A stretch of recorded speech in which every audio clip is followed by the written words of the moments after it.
할렐루야. 오늘 여러분들과 함께 신년 두 번째 주일 그래도 계속 가라, 그런 제목으로 계속되는 신년 시리즈 메시지를 좀 증가하려고 합니다.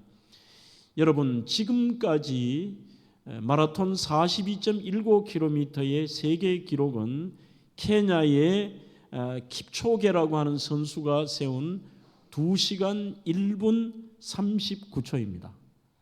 2시간 1분 39초의 기록이 세계 기록인데, 이렇게 2시간 만에 뛰는 거리를 지금까지 기록이 남아있는 것 가운데, 물론 거의 하루 만에 경기가 끝이 나고 늦게 들어오는 분이 6시간, 8시간 만에 들어오는 경우도 있습니다만, 지금까지 세계에 남아있는 기록 가운데 가장 오랜 완주의 기록, 42.19km의 완주의 기록은 7일 5시간 45분 만에 들어온 분이 있습니다.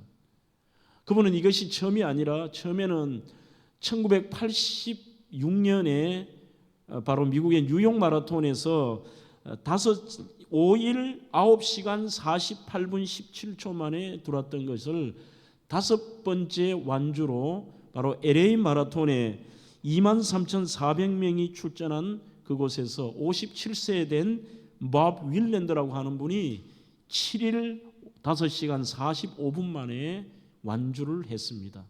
아마 눈치를 채셨을 겁니다. 이분은 정상적인 신체를 가진 분이 아니라 바로 월남전에 참전에 폭탄에 맞아 두 다리를 절단하고 몸통만이 남아있는 상위 군인이었습니다.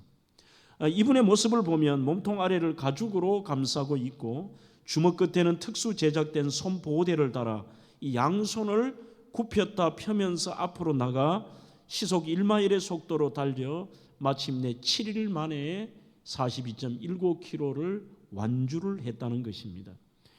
아마 건강한 사람들도 42.19km를 뛰는 것이 쉽지가 않고 중도에 포기하는 사람들도 참 많습니다. 이분이 처음에 뉴욕 마라톤에서 완주를 할 때 5일 만에 완주를 했을 때는 이미 그 소문들이 미국 전역에 퍼졌고, 그 소문을 들었던 레이건 대통령이 친히 마지막 결승선에 오셔서 두는 그를 향하여 이렇게 질문을 합니다. 안아주면서 당신이 양손으로 이렇게도 힘든 여정을 시도한 이유가 뭡니까? 그렇게 질문을 하니까 바로 이 밥 윌랜드가 이렇게 말을 합니다. Sir, it's too soon to quit라는 겁니다. 즉 그만두기에는 너무 빠른 시간이라는 거죠. 여기에서 포기하기는 인생이 너무 이르다는 것입니다. 그리고 이분이 방송에 나와서 늘 하는 말이 뭐냐면, 성공은 인생이 출발에 있지 않습니다. 그리고 끝나는 곳에 있습니다. 이렇게 이야기를 했습니다. 사랑하는 대명의 성도 여러분, 정말 인생은 장거리 경주와도 같습니다. 인생을 짧고 유한하다는 것도 사실이지만, 정말 이 짧고 유한한 인생이지만 그 인생은 평생 달려야 할 긴 여정이며 장거리 경주 마라톤과 같습니다. 특히 우리는 이 끝 마무리를 완주한다는 것이 쉽지 않고 그 마무리를 더 아름답게 한다는 것조차도 쉽지가 않습니다. 유명한 주석가였던 윌리엄 핸드릭슨이라는 분은 성경의 많은 인물들을 연구하면서 성경에 나와 있는 수천 명의 인물들 가운데 3분의 2는 끝이 좋지 않았다고 지적을 합니다. 그러니 시작은 잘했지만 중도에 포기하는 사람도 있고 변질되는 사람도 있고, 삼손처럼 사무엘처럼 정말 그 끝을, 우리는 마무리에 대한 생각들을 하게 되는 사람이 많은데, 그 끝이 좋다는 것은 그만큼 쉽지가 않다는 이야기이기도 합니다. 시작이 있고 끝이 있다는 것은 하나님의 법칙입니다. 바로 우리는 인류의 모든 시간들은 불교에서 말하는 윤회적 시간관이 아닙니다. 그것은 엉터리요 사탄적인 얘기지, 인간의 모든 시간들은 어거스틴이 이야기한 것처럼 시작이 있으면 끝이 있고 그 끝을 향해 달려가는, 이 인류의 시작이 있다면 종말을 향해 달려가는 직선적 시간관을 가지고 있다는 것입니다.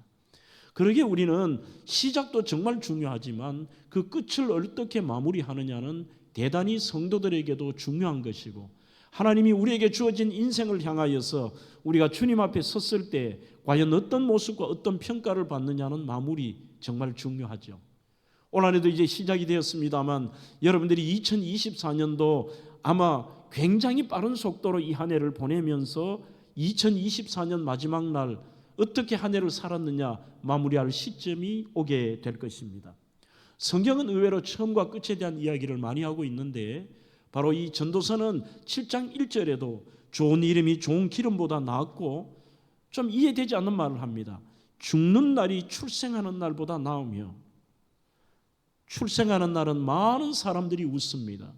그런데 죽는 날은 모든 사람들이 슬퍼 통곡하는데 왜 죽는 날이 더 낫다고 했을까? 그것은 바로 끝 마무리가 더 중요하다는 이러한 영적 교훈을 담고 있습니다. 오늘 본문 8절에도 일의 끝이 시작보다 낫다고 했습니다. 그래서 참된 지혜자와 진짜 그리스도인들은 처음보다 끝이 더 아름답고, 처음보다 끝이 더 잘되고, 처음보다 끝이 더 하나님 보시기에 기뻐하는 삶, 그게 진짜 지혜자인 것입니다.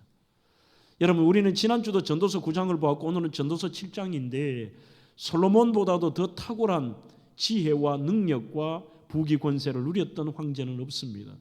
그랬던 그가 BC 935년 인생의 말년에 이 전도서를 썼다는 것은 큰 의미를 가지고 있습니다. 그만큼 인생의 경험이 없는 사람의 이야기가 아니라 온갖 것들을 다 누려보며 경험했던 한 황제가 자신의 경험으로 그 탁월한 지혜를 가지고 인생을 정리하며 자기의 후손들과 그리고 다음 세대들을 향하여 강력하게 자신이 경험한 것을 교훈하고 있는 것입니다. 오늘 그 가운데서 우리는 신년에 생각할 이 메시지가 세 가지의 교훈을 여러분들의 마음에 한번 새겨보고 저도 새기고자 합니다. 첫째는 뭐냐? 절대로 조급하지 말며 참고 견디는 자만이 처음보다 끝이 낫다는 이야기를 쓰고 있습니다. 오늘 8절입니다. 일의 끝이 시작보다 낫고 그리고 참는 마음이 교만한 마음보다 낫다, 그렇게 말씀하고 있습니다. 사람은 무슨 일을 시작하면 끝이 날 때까지 초지일관하며 이게 끝까지 그 좋은 결과를 낳는다는 것 쉽지 않죠. 그게 필연적으로, 왜 이게 쉽지 않느냐? 필연적으로 그 긴 장거리 경주 속에는 순간순간 위기가 찾아옵니다. 문제가 생깁니다.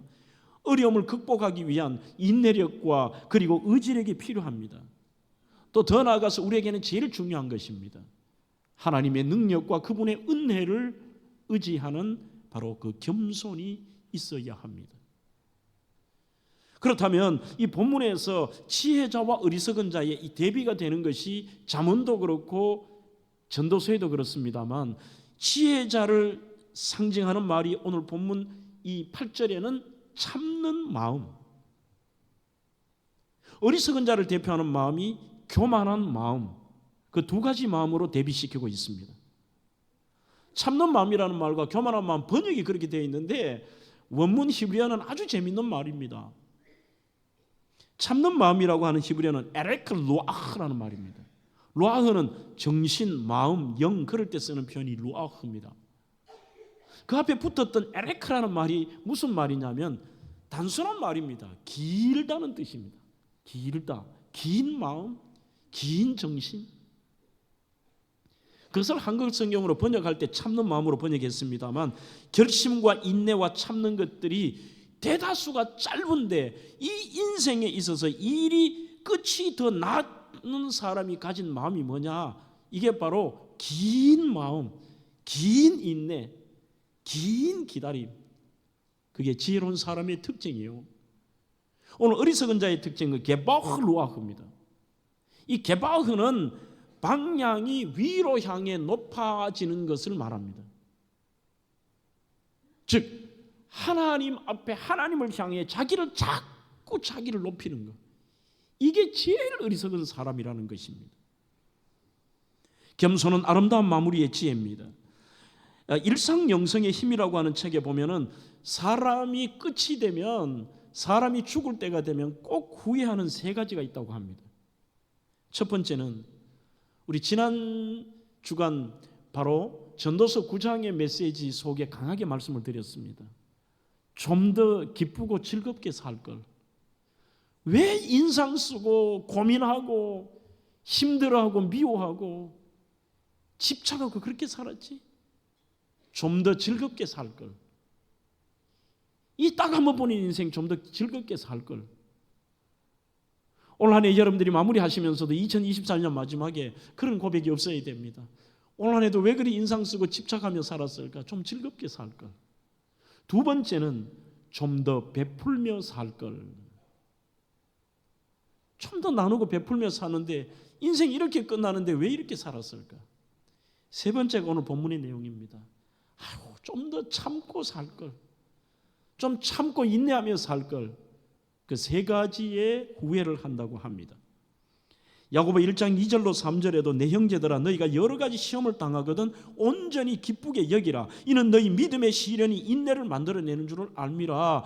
그래서 저는 절대로 사람이 참고 기다리고 인내한다는 것은 기질이 아니라고 확신합니다. 어떤 사람은 마음이 불안함도 있습니다. 연약합니다. 그리고 소극적이고 내성적입니다. 어떤 사람은 굉장히 외향적이고 강해 보입니다. 실은 이게 긴 시간의 장거리 경주에서는 아무런 기질이 중요하지 않습니다. 우리 신앙인들에게는 오늘 제가 이 본문은 몇 번 이 단어를 반복하겠지만 신앙은 이게 믿음의 문제이지 기질의 문제는 아닙니다. 신앙의 문제이지 기질의 문제는 아닙니다.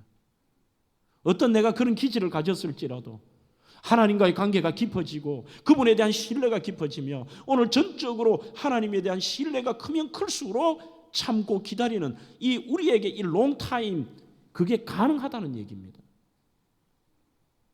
인내는 쉽지 않습니다. 지금 보이지는 않지만 내 삶에 운행하고 계시는 하나님의 역사심에 대한 그 믿음이 있을 때 여러분들 이 안에도 참을 수 있습니다. 기다릴 수 있습니다. 그리고 그분을 신뢰하기 때문에 여러분들은 인내하며 이 장거리 경주를 한결같은 마음으로 달려갈 수가 있습니다.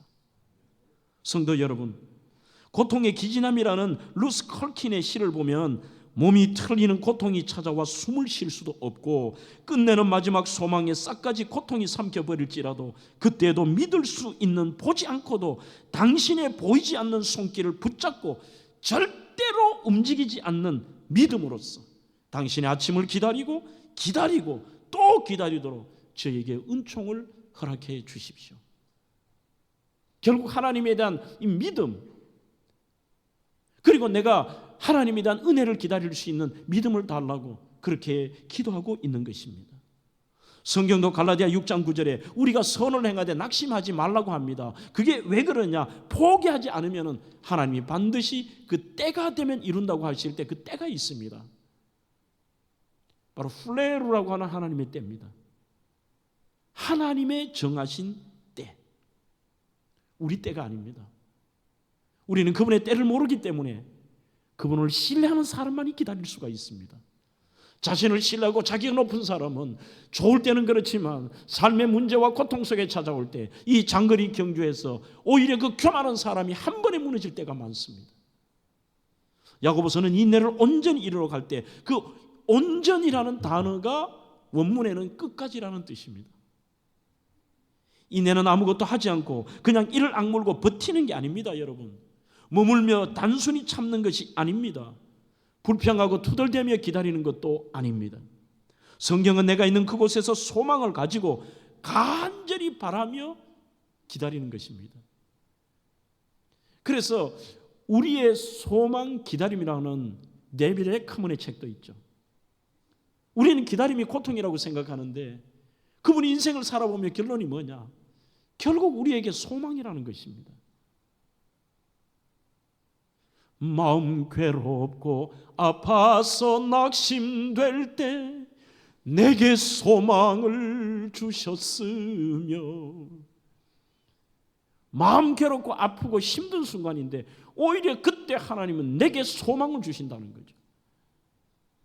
히브리서 10장 36절에도 너희에게 인내가 필요하면 너희가 하나님의 뜻을 행한 후에 약속을 받기 위함이라. 세상 사람들의 참는 것과 다르다는 것입니다. 절대로 우리 그리스도인들에게는 세상 사람들의 어쩔 수 없는 고행이 아닙니다. 버티는 게 아니라 기다리는 것입니다. 그래서 캘빈 콜리지라는 분은 세상에는 머리도 있고 재능이 있으면서도 성공하지 못한 사람이 참 많습니다. 왜 그렇습니까? 이유는 단 하나입니다. 인내하지 못하기 때문입니다. 참을성이 없기 때문입니다. 그러나 이사야 30장 18절에 그러나 여호와께서 기다리시나니 이는 너희에게 무엇을 하기 위해서 하나님께서 우리에게 이 기다림의 시간을 주신 이유는 딱 하나입니다. 은혜를 베풀려 하심이라. 여러분들의 기다림의 시간이 길어지면 길어질수록 하나님의 그 플레루의 시간이 되면은 그 은혜가 더 크다는 것이죠. 우리는 그 기다림의 시간이 짧으면 하나님의 주신 은혜도 모릅니다. 하나님이 주셔도 모릅니다.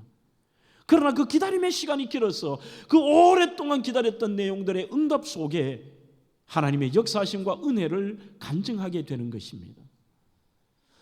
조셉 마셜의 오늘 여기서 제가 설교의 제목을 따왔습니다만 영어로는 Keep Going이라고 되어 있고 번역본에는 그래도 계속 가라고 하는 책이 있습니다.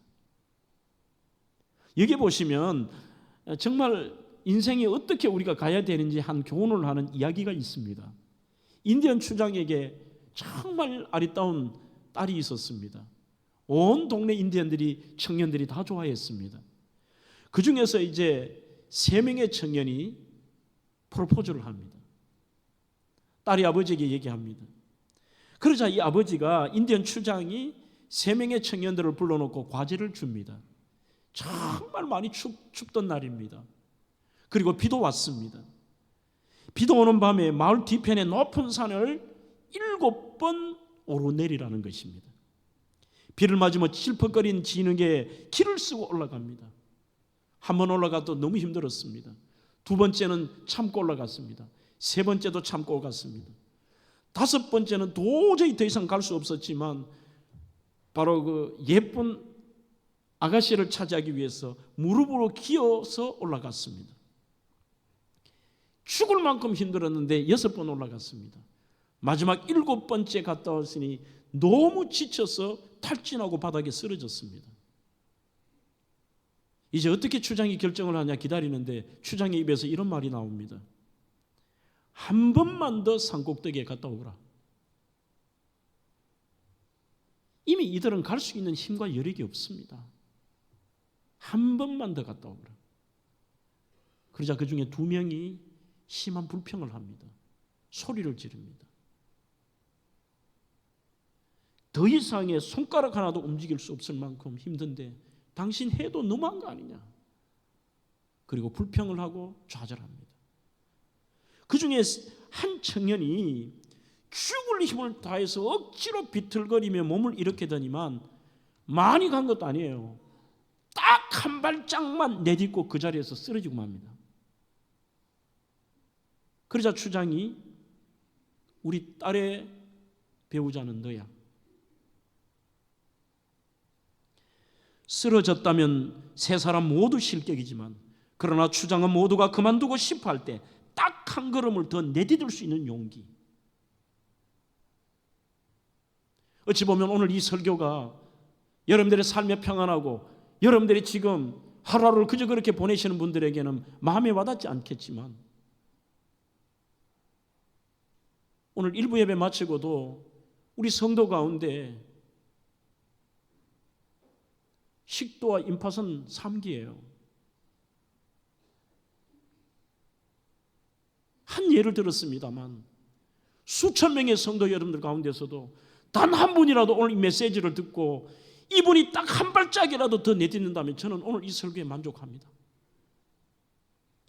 건강의 문제, 물질의 문제, 자식의 문제, 여러분들의 삶에 남들에게 말하지 못하는 더는 아니라고. 어느 집사님, 젊은 집사님 가운데 항암 치료를 받으면서 목사님 죽어도 더는 못하겠어요. 그런 지경이 여러분들 속에도 있을 수도 있을 거 아니에요, 인생에? 그럴 때 저는 하나님의 뜻이 뭘까? 네가 억지로 인내하면서 더 노력해봐라 말이 아닙니다. 하나님께서 우리에게 하신 말씀 오늘 설교의 제목 그래도 계속 가라, keep going, 한 발짝이라도 내밀어라. 이 말은 너가 할 수 있는 한 최선을 다하고 하는 것은 내가 한다는 것입니다. 그래서 여러분, 우리가 참고 기다리고 인내한다는 것은 절대로 기질의 문제가 아닙니다. 이것은 신앙의 문제입니다. 하나님을 얼마나 신뢰하느냐의 문제입니다. 갈 길이 멀고 앞은 보이지 않기에 수많은 사람이 끝까지 갈 용기도 없습니다. 포기하고 주저앉습니다. 그리고 이들이 최선을 다하지 않은 것도 아닙니다. 오늘 두 청년도 죽을 만큼 기어가면서 노력하고 덜은 아닌 것입니다. 덜은 아닌데 거기서 한 발짝을 내디뎠습니다. 그리고 자기가 올라간 것도 아닙니다. 임무를 완성한 것도 아닙니다. 임무를 완성한 것도 아니지만 그래도 계속 갔는데 결국은 자기가 원하는 것을 얻었습니다. 이때 하나님을 바라보며 한 걸음만 더 내디딜 수 있다면 그것이 우리 인생을 바꾸어 놓습니다. 하나님은 우리의 믿음과 참고 인내와 용기를 기뻐하시기 때문입니다. 그래서 이것을 알았기 때문에 데이빗 리빙스턴은 우리가 이해하지 못하는 말을 합니다. 자신은 하늘을 향해 오르는 산길이 좋대요, 평길보다. 그러므로 하나님이시여 꺾이지 않는 힘을 주십시오. 결코 좌절하진 용기도 함께 달라고 기도하고 있습니다. 두 번째는 일의 끝이 시작보다 낫다고 하면 절제의 마음이 필요하다라고 그 지혜를 전도서에서 말하고 있습니다. 9절입니다. 급한 마음으로 노를 바라지 말라. 노는 우매한 자들의 품에 머무름이니라고 말합니다.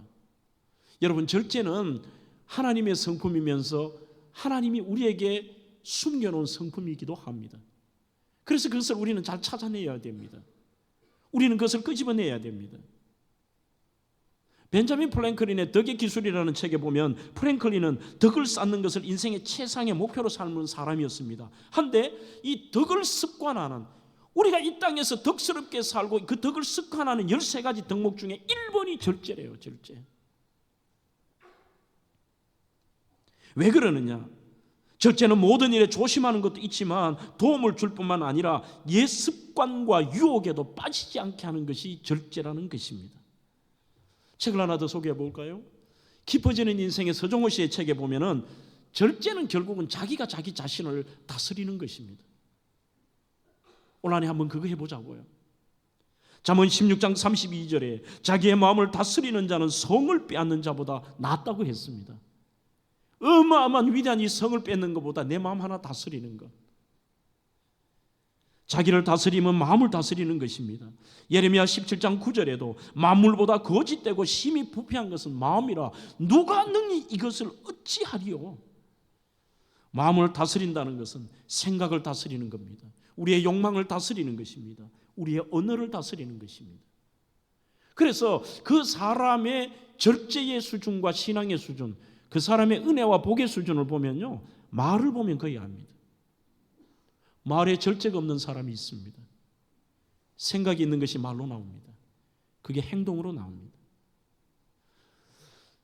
제가 아마 전국에 이런 말을 자주 하잖아요. 제주도까지 서울까지 아마 강원도를 제외하고 붕해를 다 해봤는데 이 말을 했더니만 올 4월에는 강원도에서 붕해 오라고 그러더라고요. 몇 번의 요청을 하던데요.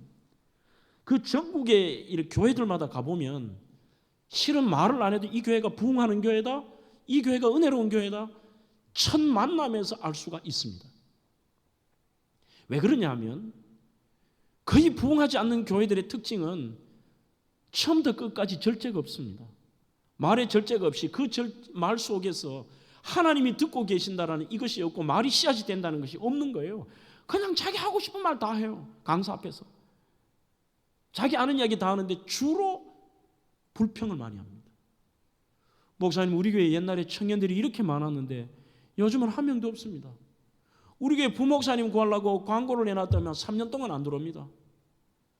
우리 교회는 지금 드럼치는 저분이 60입니다. 결국은 그런 교회는 부흥 안 하는 거죠. 어떤 교회는 거의 말을 안 해요. 그 절제 속에 이 말에 나오는 것은 늘 믿음의 말과 긍정의 말들, 신앙의 말을 나와요. 그 교회는 100% 부흥하는 교회입니다. 여러분, 절제라는 것은 이 깊어지는 인생에서 그렇게 말합니다.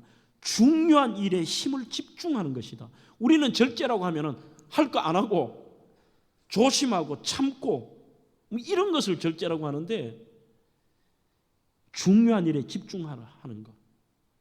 나 하지 말아야 되지. 참아야 되지. 안 됩니다. 나 이거 하면 안 돼. 이거 참지. 그것이 아니라 중요한 일에 집중하는 것. 아무리 원망하지 마라, 불평하지 마라 그래도 자기가 그것 때문에 안 되는데도 안 됩니다. 그러면 어떻게 하느냐? 반대로 중요한 일, 하나님께 찬양하고 하나님께 감사하는, 기뻐하는 그 일에 집중하는 거예요. 그러면 절제가 됩니다. 절제는 멈출 줄 아는 것입니다. 물러설 줄 아는 것입니다. 참을 줄 아는 것입니다. 이것은 철들고 깨닫는다는 것이 어리석은 것입니다. 올해도 시간 다 보내놓고 내가 그때 왜 이 말을 했지? 내가 왜 그때 이 행동을 했지? 내가 왜 그때 참지 못했지? 그래서 오늘 이 분노의 이야기들을 아마 솔로몬이 자기의 고백인 것 같습니다. 내가 이렇게 지혜롭고 하나님이 지혜를 주셨는데 그때를 왜 내가 절제하지 못하고, 내가 왜 그 아내를 얻어가지고 이집트에서 온갖 더러운 신들을 갖고 했지? 내가 그렇게 내 쾌락 때문에 저 멀리에서 온갖 더러운, 그 여자 이쁜 거 하나 구하려고 하다 온갖 더러운 내가 신들을 데리고 왔지. 청년 시절 베드로도 그렇습니다. 누구보다 성격이 급한 성격이었고 참지 못하고 기다리지 못하는 사람이었습니다. 우리는 이것을 좋게 말하면 다혈질이라고 하고 뜨거운 열정의 사람이라고 합니다. 하지만 나이가 들고 성숙해 가면서 그는 후배들에게, 동역자 성도들에게 간곡하게 권면합니다. 베드로후서 1장 5절에서 7절에 우리는 믿음 위에, 그 다른 데서 그냥 하면 안 된다는 얘기입니다. 우리는 믿음 위에 덕을 세워야 합니다. 그 덕 위에 지식을 세워야 되고, 우리는 이 지식 위에 절제를 세워야 되고, 그 절제가 되어야 그 위에 인내를 쌓게 됩니다. 자기의 고백입니다. 그러니 첫 번째, 오늘 서두에서 말씀을 드렸듯이 우리는 참고 기다리고 인내하고 절제하고 성경적인 이런 내용들이 하나도 우리의 인간적인 것으로는 안 됩니다.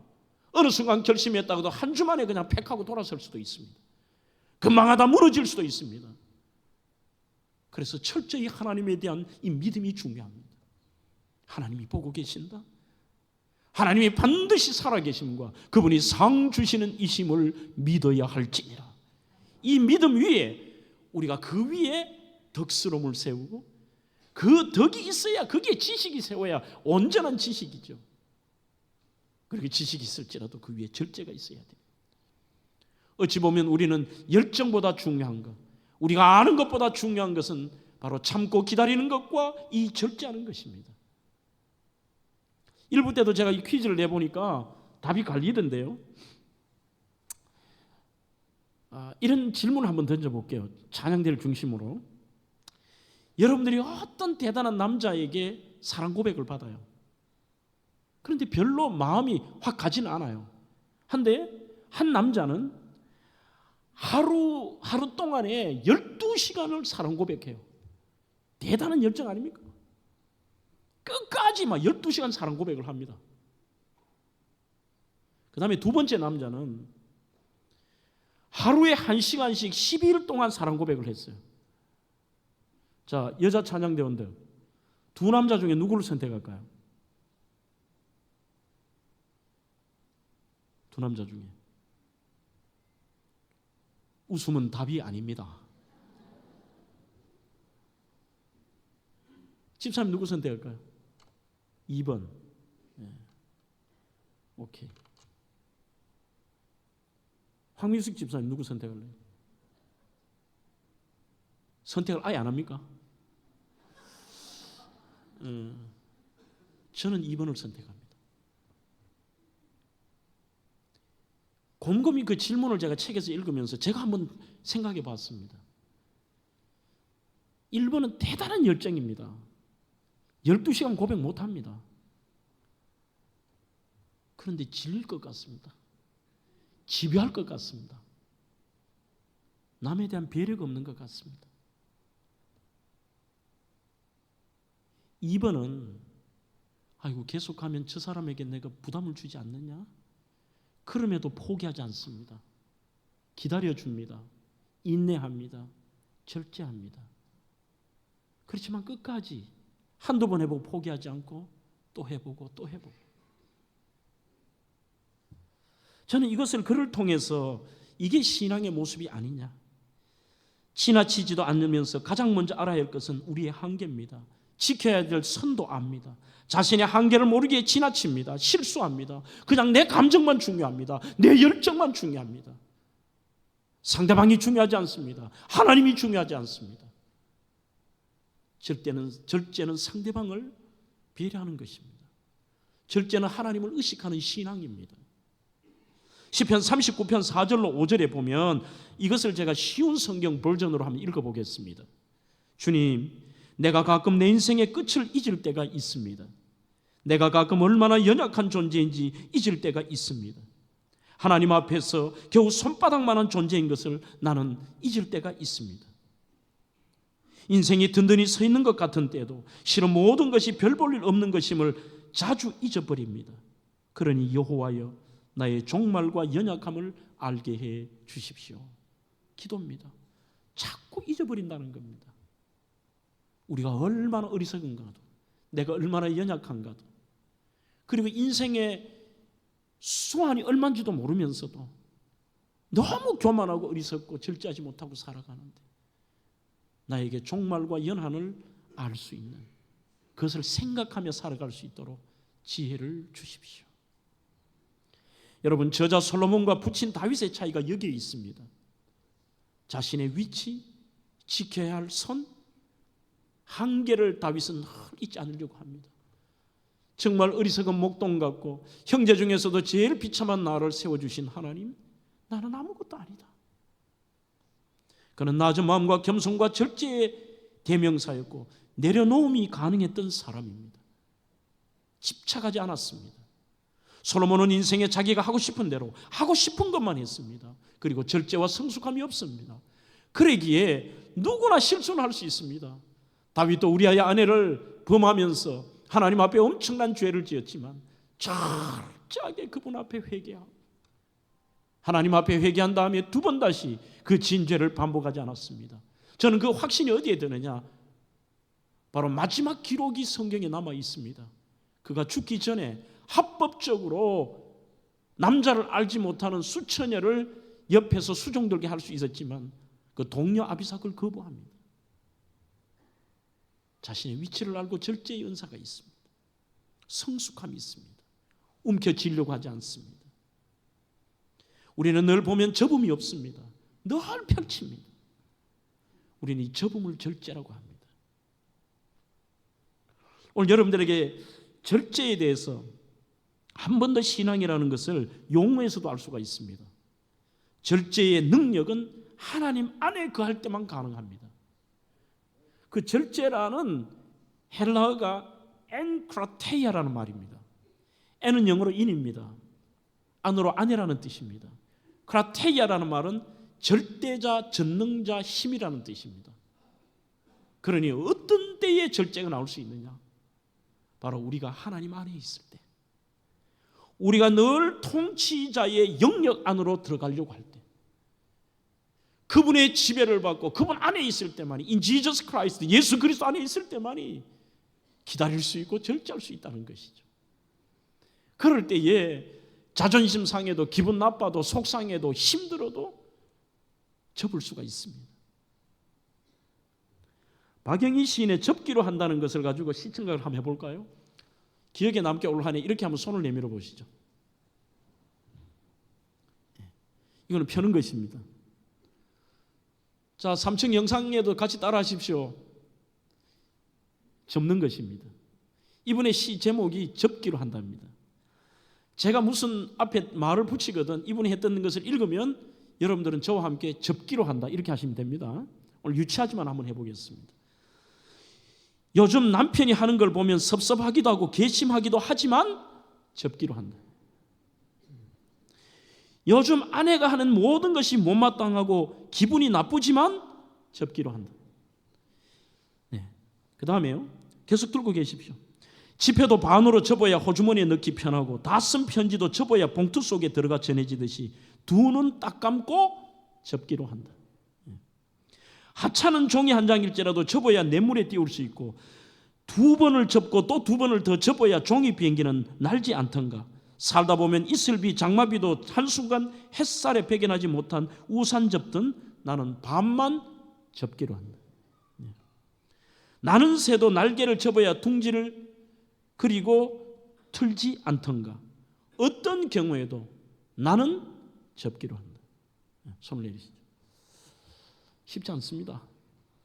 내가 접는 게 절제입니다. 내가 접는다. 많은 제가 이번 주에 책을 읽으면서 고민을 하다가 어떻게 우리 성도들에게 이 절제, 왜 본문은 분노하는 마음, 이게 무슨 갑자기 끝이 났다고 해놔놓고 이 얘기를 했을까? 우리의 삶에 그 속에 믿음이 있기 때문에, 엔크라테이아, 주님 안에 있기 때문에 내 기분에 안 맞고 자존심 상하고 힘들고 고통스럽고 뭔가 내가 분노하고 싶지만 접기로 한다. 그래서 9절에 급한 마음으로 노를 바라지 말라. 우리가 이게 잘 접히지가 않습니다. 노는 우매자와 그 품에 머무른다는 겁니다. 우리가 이 접지 못한다는 것은 어리석다는 것입니다. 지켜야 할 선을 지키고 자신을 붙잡아 통제하며 오늘 우리는 놀랍게 하나님 안에 거하는 삶, 그렇게 사는 것입니다. 마지막으로 아름다운 마무리는 뒤의 것은 잊어버리고 미래의 지향적인 삶을 살아야 한다고 10절에서 말씀하고 있습니다. 옛날이 오늘보다 나음이 어찌미냐 하지 말라, 이렇게 묻는 것은 지혜가 아니니라고 말합니다. 빌립보 3장 13절로 14절에도 오직 한 일 즉 뒤에 있는 것은 잊어버리고 앞에 있는 것을 잡으려고 푯대를 향하여 그리스도 예수 안에서 하나님이 위에서 부르신 부르심의 상을 위하여 쫓아가노라. 그리스도인들의 길은 현재가 중요합니다. 미래를 향하여 늘 우리는 하나님 앞에 갈 때까지 이 안에도 쫓아가는 것인데, 어떤 분들은 작년도 올해도 늘 그 해마다 과거 지향적인 것입니다. 과거 지향적인 분에 두 가지의 문제가 있습니다. 과거의 죄와 고통과 아픔에서 빠져나오지를 못합니다. 거기에 얽매여 고통 속에 삽니다. 늘 과거예요. 하나님은 용서하셔서 우리가 마음으로 이 지정의라고 얘기를 합니다. 철저하게 내가 문제라는 것을 깨닫습니다. 그리고 눈물로 콧물을 흘리며 하나님 앞에 회개합니다. 두 번 다시 그 죄를 반복하지 않습니다.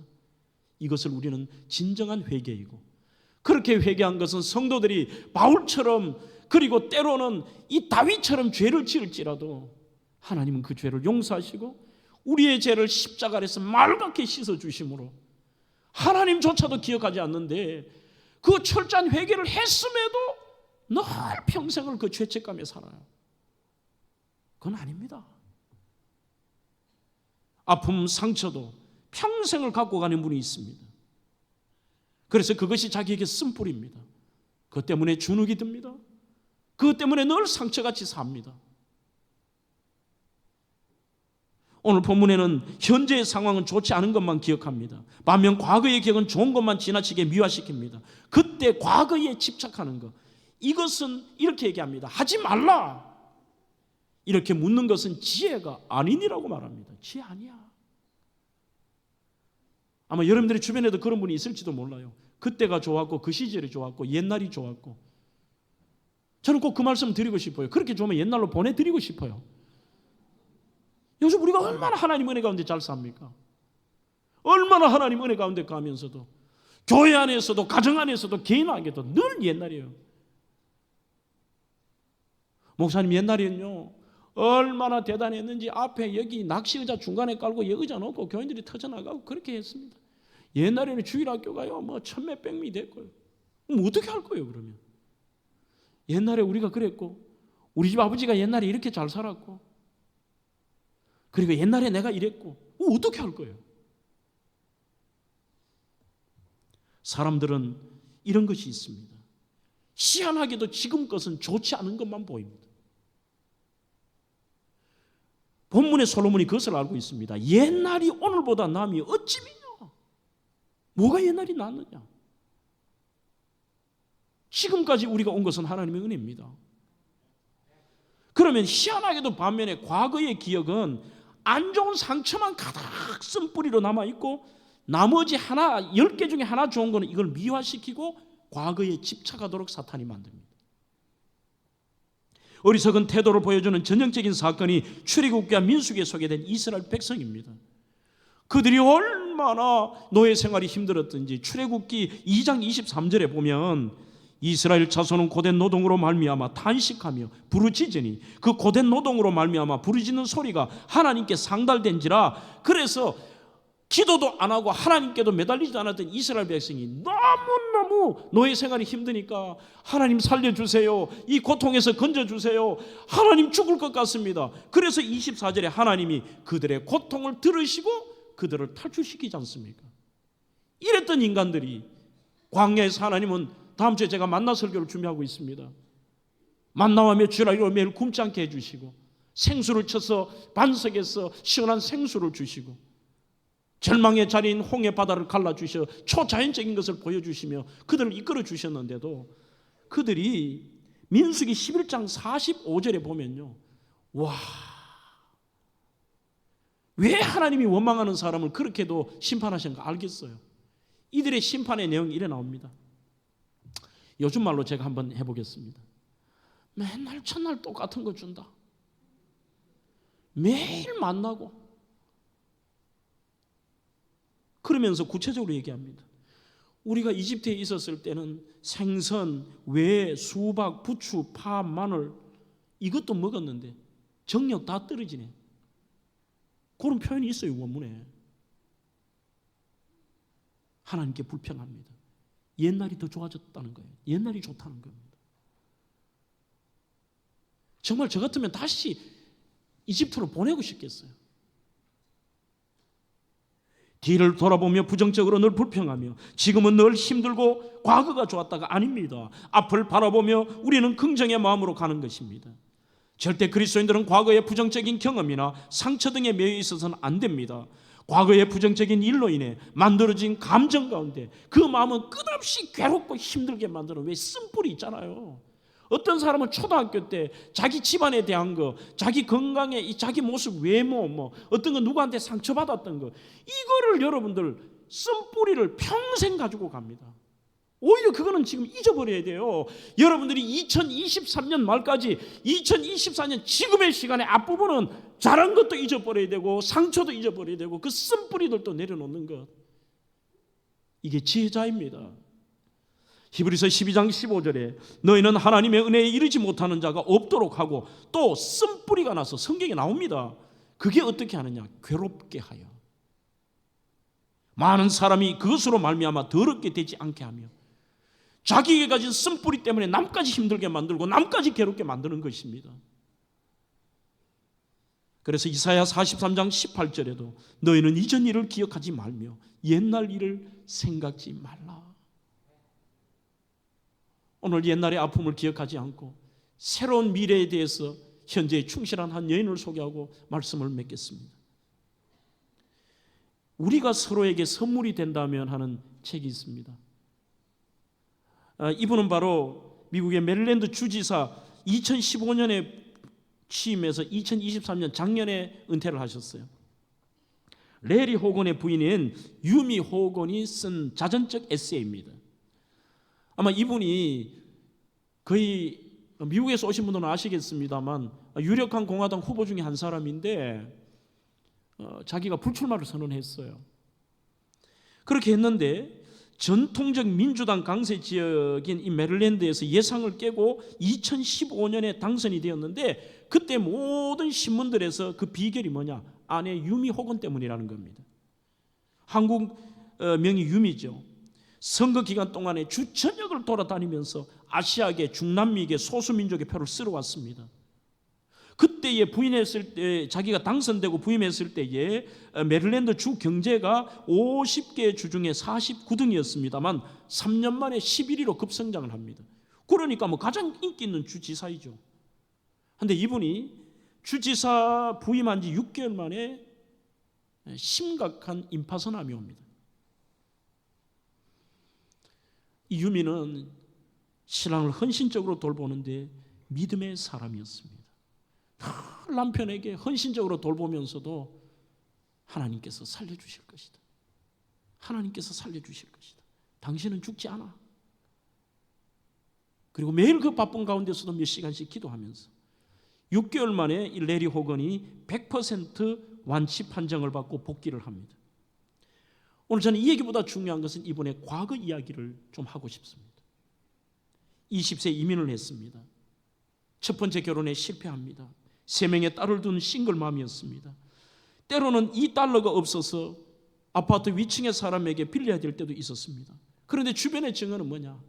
한 번도 이 여인의 현재는 우울하지 않았다는 겁니다. 죽겠다는 말을 들어본 적이 없고요. 음식점, 슈퍼, 투잡, 쓰리잡을 하고 어떨 때는 하루 2시간도 못 자고 일을 할 때가 있었습니다. 새벽 4시에 식당 일을 나가는데 너무 졸려서 주님 졸리면 끝장입니다. 주님 졸리지 않도록 해주세요. 그렇게 주님과 이렇게 대화를 나누면서 감당하고 이 여인의 평생 자기 마음에 좌우명인 성경이 데살로니가전서 5장 16절로 18절입니다. 항상 기뻐하자. 쉬지 말고 기도하자. 범사에 감사하자. 이는 그리스도 예수 안에서 너희를 향하신 나를 향하신 하나님의 뜻이다. 그렇게 살면서 세 딸이 성장한 다음에 자신이 어릴 때부터 그렇게 하고 싶었던 미술 공부를 늦깎이 합니다. 그리고 작은 대학의 교수가 됩니다. 자기 미술 전시회 때 그림을 보러 온 당시 부동산 업자였던 이 레리 호건을 만나서 호건의 프로포즈로 결혼을 합니다. 그리고 지금까지 달려왔습니다. 최근에 저 남편이 인터뷰 가운데 아내에 대한 평을 이렇게 했습니다. 내 아내 유미는 내면과 외면이 전부 아름다운 사람입니다. 그리고 그녀는 늘 항상 현재에 충실하지 이 여인에게 과거의 아픔을 찾아볼 수가 없습니다. 그리고 기쁨과 감사가 가득한 제일 끝에 말이 중요합니다. 믿음의 사람입니다. 믿음이 있었기에 이 여인의 기질이 원래 남보다 적극적이고 원래 남보다 잘난 게 아닙니다. 믿음의 사람이었기 때문에 저는 올 한 해 말씀을 들음으로 끝나는 것이 아니라 은혜라는 것은 여러분들이 이제 이 예배당의 문을 나가셔서 올 한 해 살아가실 때에 이 전도서 7장의 메시지를 기억하십시오. 하나님에 대한 전적인 신뢰로 참고 기다리며 그리고 그분의 뜻에 합당하게 정말 그분이 기뻐하시는 일에 집중하며 나를 절제하고 과거의 아픔도 쓴뿌리도 더 이상의 여러분들 거기에 발목이 잡히지 마시고 오늘 하루로 기쁨으로 감사하며 여러분들의 미래를 향해 달려가는 그러한 저와 우리 대명교회 성도들이 되기를 주의 이름으로 축원합니다.